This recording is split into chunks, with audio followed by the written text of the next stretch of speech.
शुरू से ही इमोशनल और सबको दिल से मानने वाली पारुल की शादी विवेक से होती है। क्या है यार, शादी के वक्त तो तुम दुबली हो गई थी, लेकिन शादी के 2 साल में ही फिर फूलकर गुप्पा हो गई हो। पारुल के साथ अब विवेक का व्यवहार बदल गया। सास ससुर भी बिना बात के ताने देते। अरे 2 साल हो गए, बच्चा नहीं हुआ, निकल यहाँ से। विवेक का भी सहारा पारुल को नहीं मिलता है।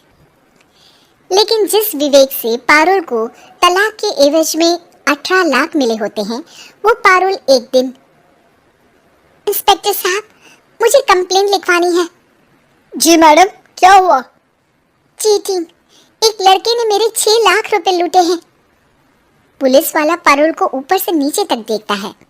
मामला क्या है, विस्तार से बताइए।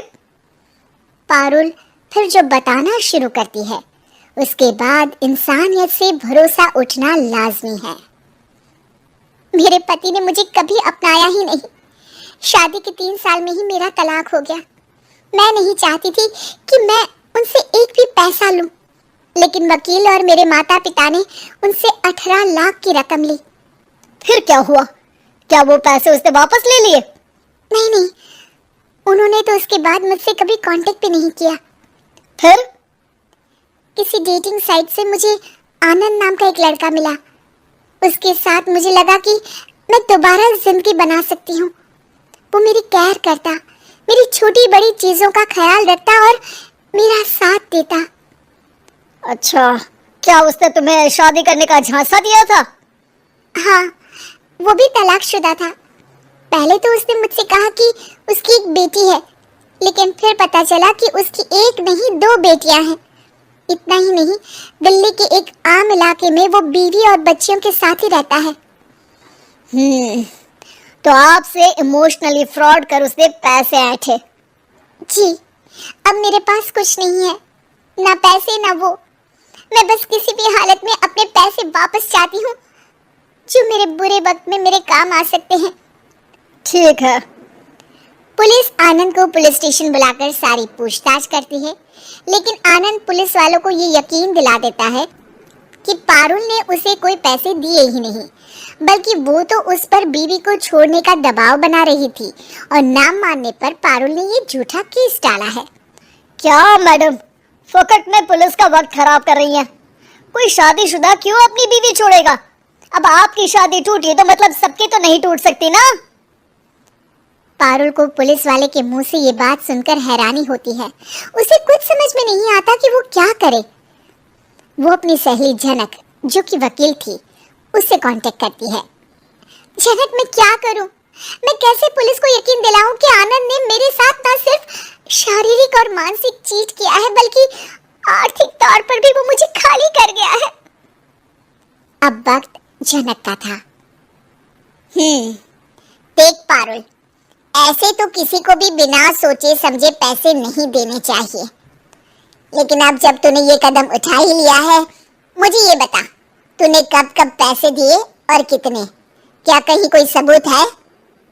पारुल कुछ सोचती है। 3 बार तो बैंक में ट्रांसफर और 2 बार गूगल पे। क्या इन सब के रिकॉर्ड मिल जाएंगे? हाँ, क्यों नहीं, मैं बैंक से सब निकाल लाऊंगी। अगले दिन पारुल सारी स्टेटमेंट झनक के सामने रखती है और वो व्हाट्सएप की चैट भी दिखाती है, जिसमें कई बार आनंद ने ये बात कबूली थी कि वो उसके पूरे 6 लाख जल्द ही देगा। झनक अब पूरा केस लेकर पुलिस के पास जाती है और मामले को क्राइम एक्ट के तहत पूरे सबूत के साथ दर्ज करा आनंद की गिरफ्तारी की मांग करती है। पुलिस आनंद को लेने जैसे ही उसके घर जाता है, उसका सारा मामला बीवी और बच्चों के सामने खुल जाता है। पुलिस स्टेशन में पारुल को देखकर आनंद भड़क जाता है। ओह, तो बहुत होशियार बन रही हो तुम। ये झनक है ना तुम्हारी बचपन की सहेली? बताऊं सबको तुम्हारे बारे में? सब है मेरे पास, वो फोटो, वो वीडियो, तेरे भाई का नंबर भी है। 6 लाख क्या, अब 1 रुपया भी निकाल कर दिखा दे। वो पुलिस स्टेशन में जोर जोर से चिल्ला रहा था कि तभी पुलिस के एक सीनियर ऑफिसर को गुस्सा आ जाता है। क्यों चिल्ला रहा है? अब तो सारे सबूत है तेरे खिलाफ।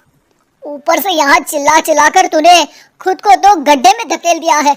जल्दी बता, लड़की के पैसे लौट आता है या फिर? आनंद डर जाता है। तभी उसकी बीवी और बच्चे पुलिस स्टेशन में आकर पारुल के पैसों का बैग देते हैं।